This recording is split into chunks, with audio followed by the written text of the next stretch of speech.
Broadcasting from the KMF Collective Studio, it's time for the Keep Moving Forward podcast. Join us every week as we dive into the stories of remarkable current and former athletes that have transitioned into the real world. Now here's your host, Katie Galley. Hi everyone, and welcome to the 242nd episode of the Keep Moving Forward podcast. I'm your host, Katie Galley.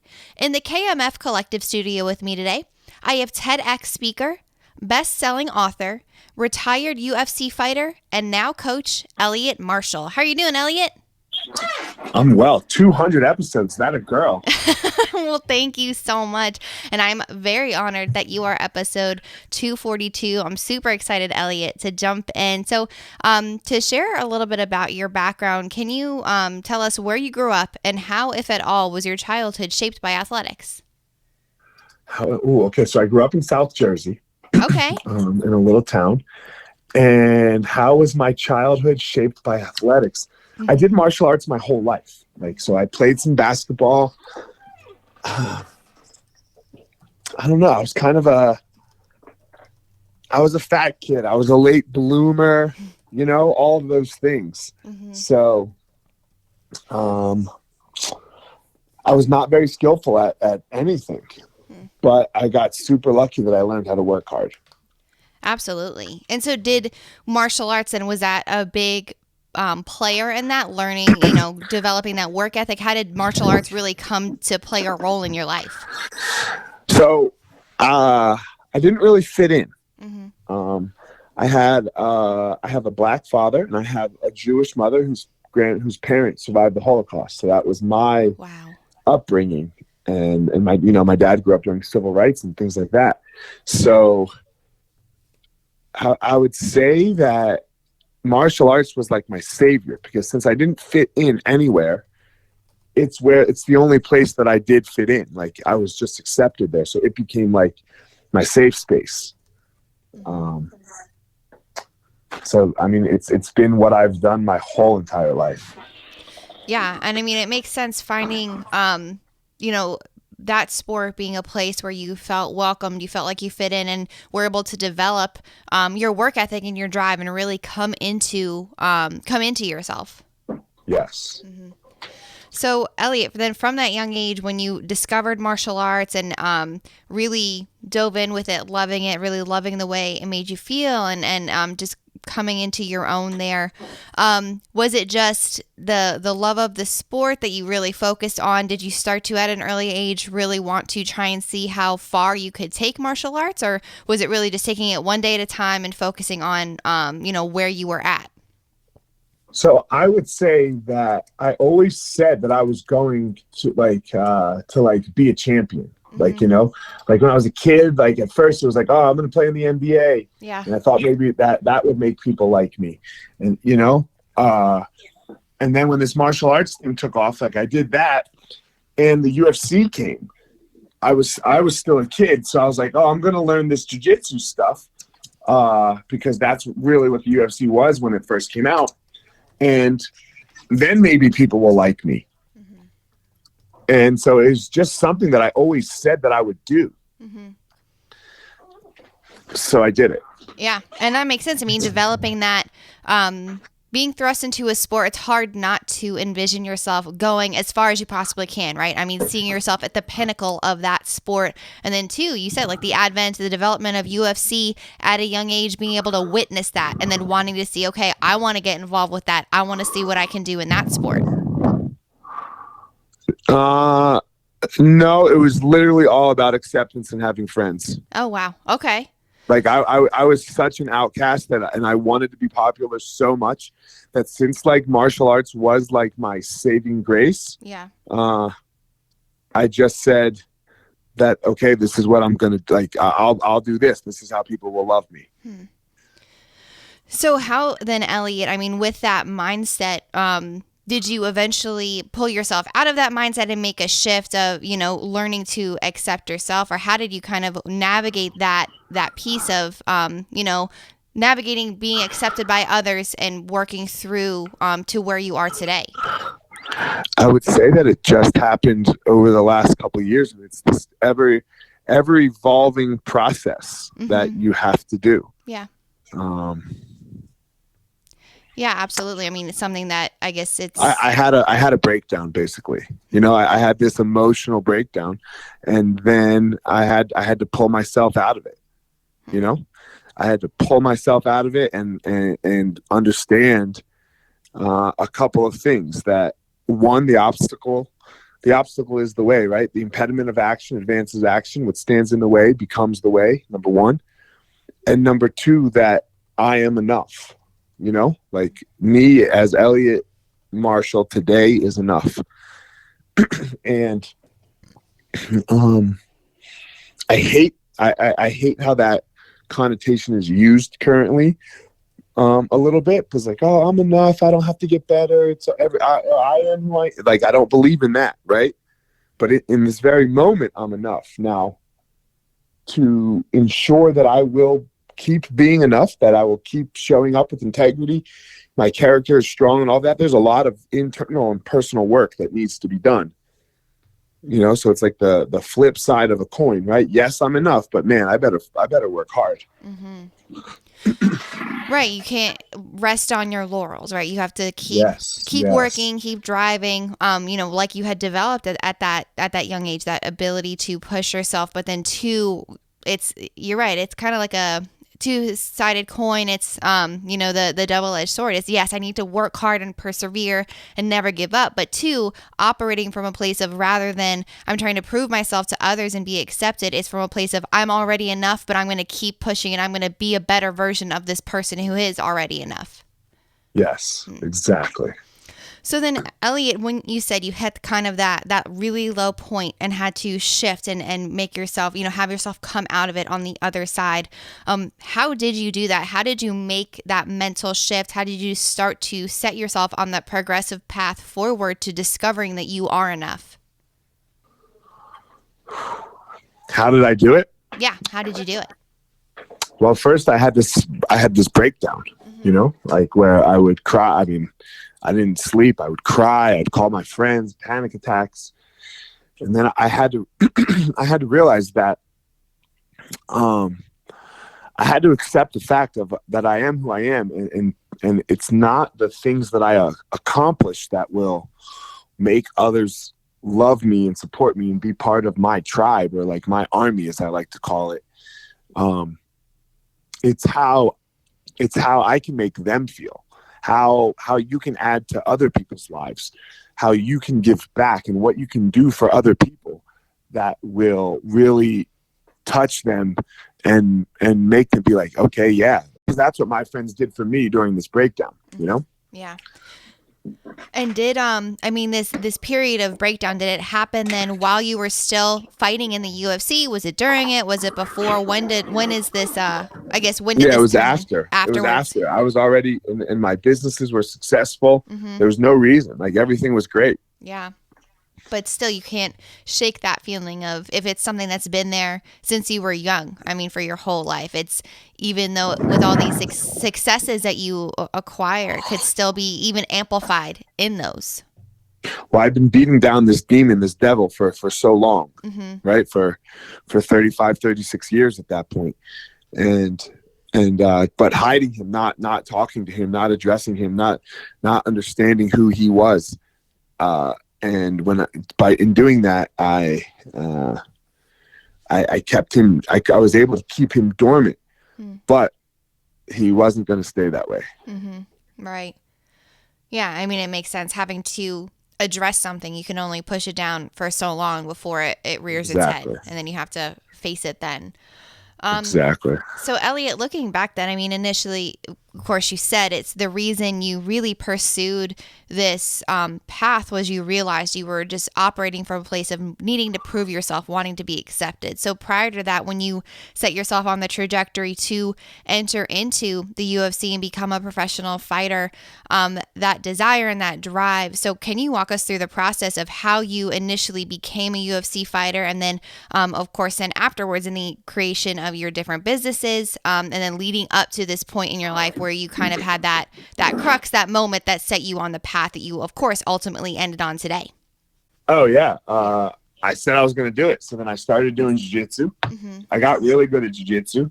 How I graduated from school, I don't even know how I did that. Yeah.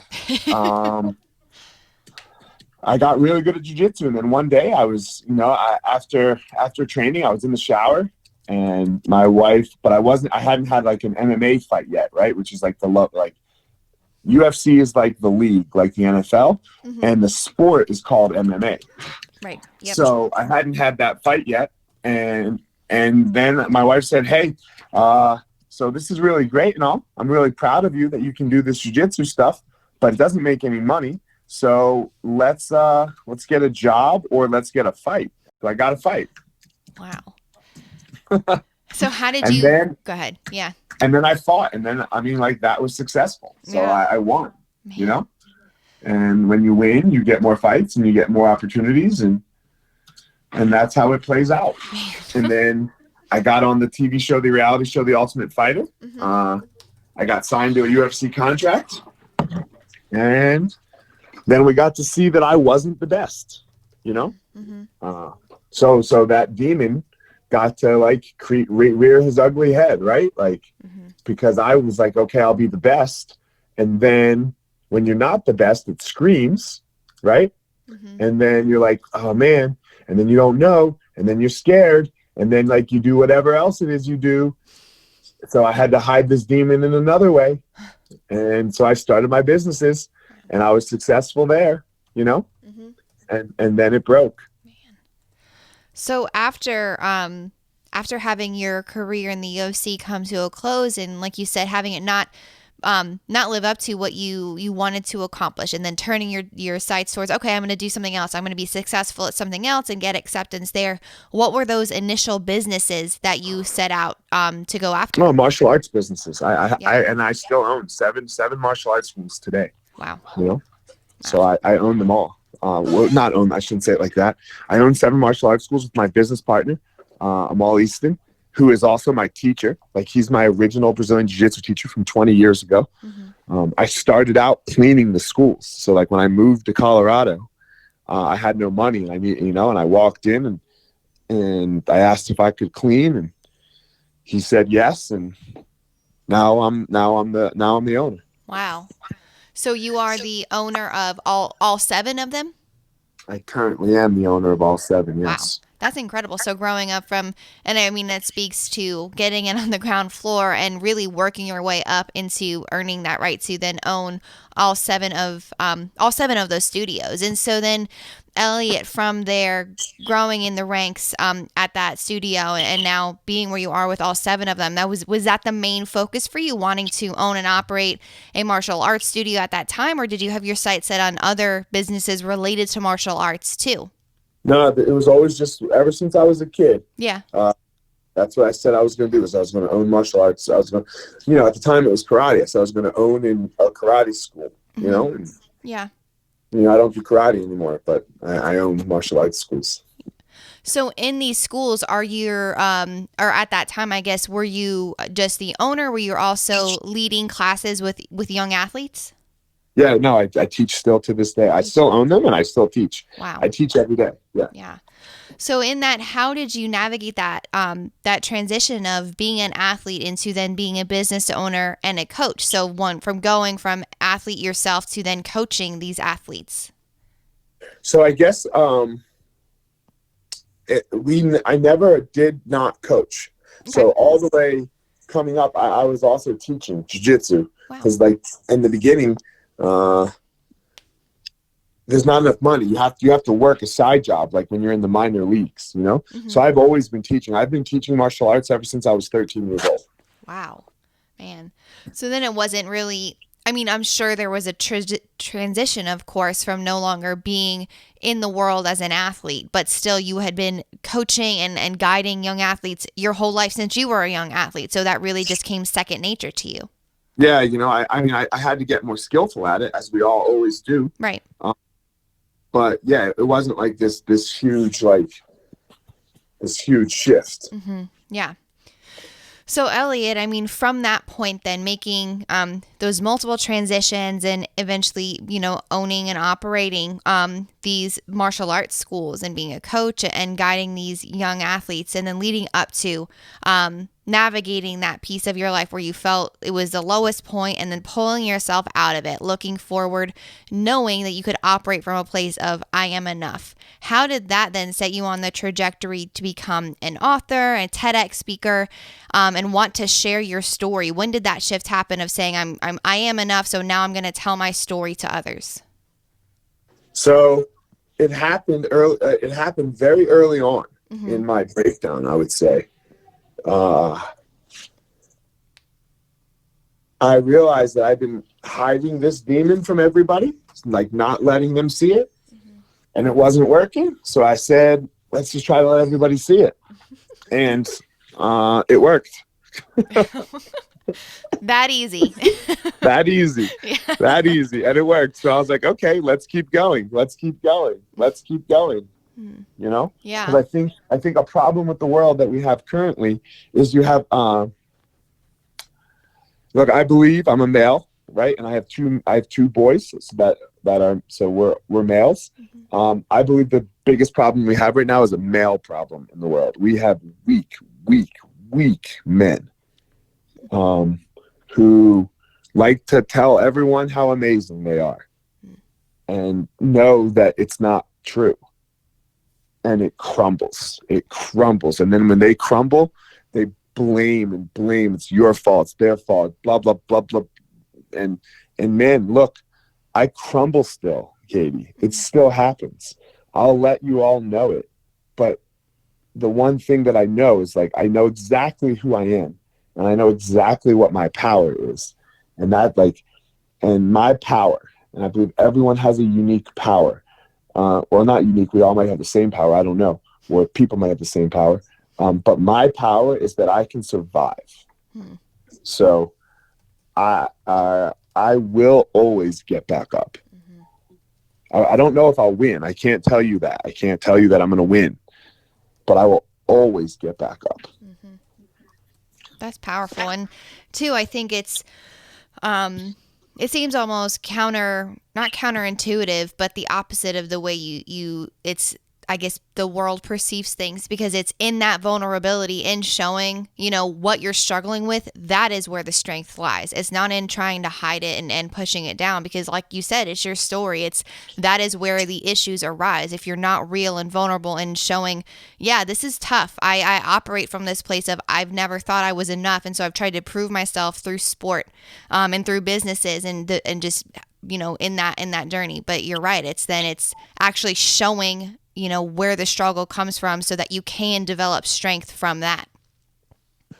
And if I tell you where I'm weak, rather than have you expose it, like, you try to use people's weaknesses against them, like in battle and whatever. So if I just tell you where it is, like, yo, this is how and where you're going to beat me.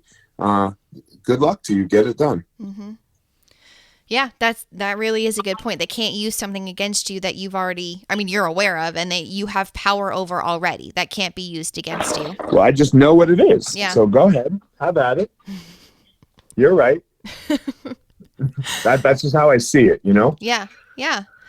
So Eliot, then, you said you just wanted to bring those struggles, bring the hardships into the light, so that they couldn't have power over you anymore. You could be in charge of them and really develop strength from there. So, and you say you decided you wanted to go after it. So how did that ultimately lead you then to become a TEDx speaker? Because, bridging the gap from one, sharing your story, to two, speaking in front of people and sharing it publicly, that's, a whole other game, right? Being a public speaker. So how did you navigate that? How did you kind of feel getting in front of people and sharing your story? There's nobody in the world that's luckier than me, Katie. It doesn't exist. I had, it starts with I had two great parents that stayed together, Yeah. I struggled just enough to be able to get through it. Like, we don't know what that struggle we don't know what would have happened if it was 10% more, I had amazing people in my life just come into my life. And literally that's how the TEDx thing, that's how the TED speaker happened. I always give like a little talk at the end of my jiu-jitsu classes. Like, we always talk about something, how we relate jiu-jitsu to our life. And a couple of years ago, my friend who has done a TED talk as well, his name's Scott Strode, he hooked me up with the lady that helped him do his TED talk. And this was in 2017. So I went and I met her with the intention of trying to do this TED talk possibly, or be a public speaker. And she was like, yeah, well, you're a little rough around the edges. I really like you, but you're a little rough around the edges. Let's do a podcast and write a book. So I was like, okay, I'll do a podcast and write a book. Wow. So then I do this podcast. I have my podcast. It's called The Gospel of Fire. I wrote this book. It's called The Gospel of Fire. Because I believe that the gospel, it's not religious. The gospel is the fire. Like the only thing, where you will find your power is in the fire. It does not come in comfort. So then, I'm just doing my thing, about trying to grow the podcast, trying to just, promote this brand of mine.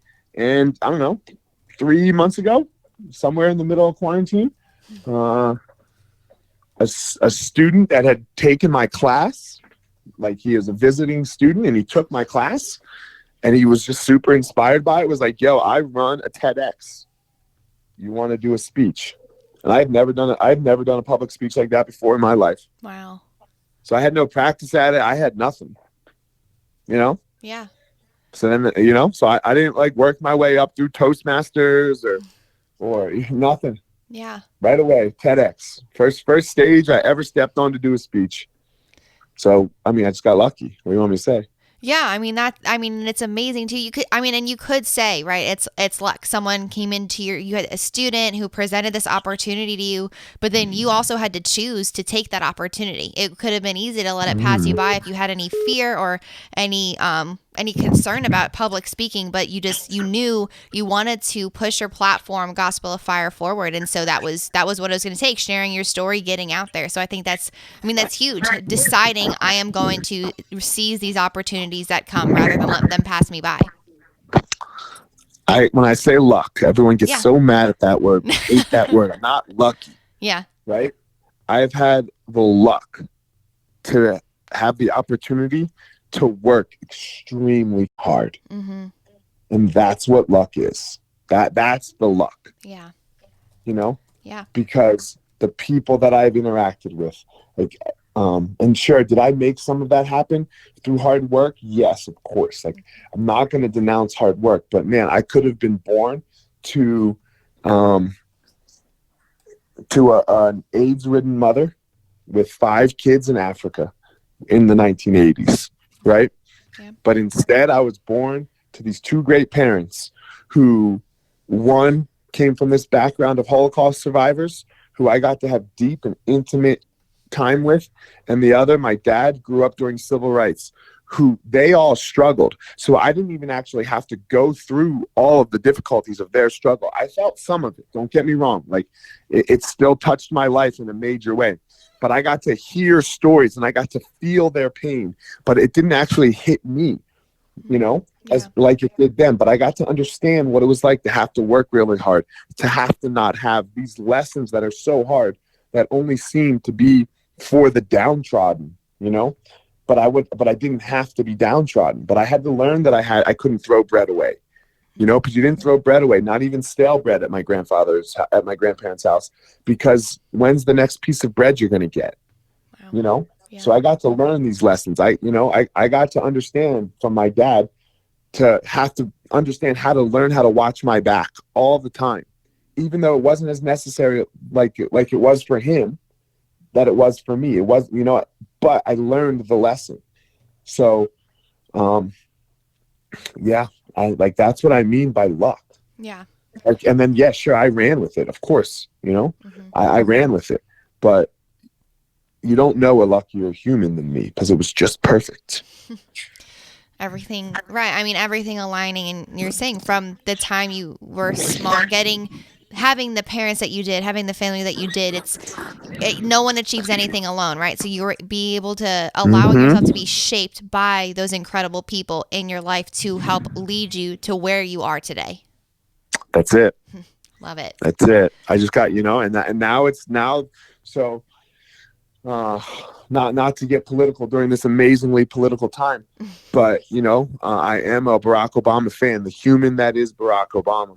And I think maybe it's because I so closely identify with him because I'm Obama black too, right? I have a black dad and a white mom, a really white mom. Like his mom is really pasty white, and so is mine. So he says this thing like, man, our job, once you become successful, your job is to go sprinkle some luck dust on everybody else that you come in contact with the world. And what I call my luck dust is your power. I want every single person that I come in contact with, every single person that hears this podcast or comes across me, to be empowered by me. So how do I walk through the world in an empowering way so that I can touch you and help you find your power? I love that. I mean, it's leaving that legacy behind. I want people to be empowered by me, but having come in contact with you, just whatever it is that you leave them with, it's them feeling empowered to continue on stronger in their own journey. Right. But then it matters in every instance that we show up in the world. Mm-hmm. Right. So every time that I talk to somebody at the grocery store, every time that somebody gets mad at me, every time I make a mistake and do something wrong, like you have to show up. And in my opinion, I'm really trying. I've had to really work hard at this because we know what my ego wants. My ego wants to scream how great I am so I can hide this devil that I have. But that doesn't do what my goal is, what my North Star, what my purpose for being on the earth says that I should be doing. Yeah. So it's a hard thing for me to show up in an empowering way sometimes, as because I am this big. I'm 250 pounds, right? I fought in the UFC. I could scream a much different power, but it's not the power that makes me sleep, put my head on the pillow at night and feel good. Wow. And that's a really profound statement, because it's true. You could easily fall into I don't know what is expected of you, right? What the path that you led to date, but it's not what drives you. What is in your heart? What is that passion pushing you and wanting to come out to help others? And so allowing that to take shape, and like you have with the Gospel of Fire and everything you're pushing out with your podcast and your book, and having the chance to speak with TedX. And so Eliot, with that, what is your ultimate goal with the Gospel of Fire brand? Where do you hope it goes? What do you want it to ultimately become? I told you already. I want to touch your life. Yeah. I just want to touch one person's life at a time. Mm-hmm. I'm not worried about the whole world. I'm not worried, and that's a weird thing to say, because I got to grow the brand and I got to do this and I got to do all this shit that I don't like, that I'm not really skillful at. Like what I'm the most skillful at is teaching jiu-jitsu. You want to come on, let's go, but that doesn't touch as all the people. Mm-hmm. I just want to touch one person at a time, And if I can do that, if one person every day gets touched, well, then there we go. I love that. I mean, it's succinct and it's true. I mean, you don't have to be skillful at any one certain thing with what how you're trying to develop your brand, but it's you want to touch that one person and empower that one person, and so having that be your guiding light. And so, Eliot, with this truly incredible journey that you've led and seizing all these opportunities and being driven by that idea of I want to help and impact and empower every, just one person that I meet, people who tune into my podcast, read my book, have ever had an encounter with me. I just have one final question that I ask all of my interviewees. What do you want to be remembered for? What do I want to be remembered for? That's a good one. I don't know that I need to be remembered. Mm-hmm. I want, if you ask, I only need two people to remember me, and that's my kids. Yeah. That their dad was there for them in every way that he could be there for them. When they needed to cry, and when they needed to get yelled at, and when they needed someone to cheer them on, and when they needed someone to pick them up. Like, that their dad was always there. If when I die, that's when you talk about legacy, right? Like that's the legacy that my dad is going to leave for me, So that way my dad will just live on in eternity. because now it's my job to give that to my kids. And then I'll get to live on an eternity if that happens, because they'll give it to their kids. So then, like, everyone's always worried about like how you'll be remembered, and like that talks about death, right? Well, and then I just don't have to die. Like this physical specimen that is Eliot. Well, I don't mean specimen in this amazing way. Sorry, like that is Eliot. It will leave the earth, but it will just be passed down to my kids, to their kids, to the boom, and it just gets to move on down, and then you just don't have to. You just don't die. I'll live forever in that sense. Thank you all for tuning in. I hope you enjoyed today's episode. To learn more about our guest, check out the show notes at keepmovingforward.us. While you're there, go ahead and subscribe to our newsletter to stay up to date on all things coming out of the KMF Collective Studio. Always remember, you can beat the odds and go the distance if only you keep moving forward.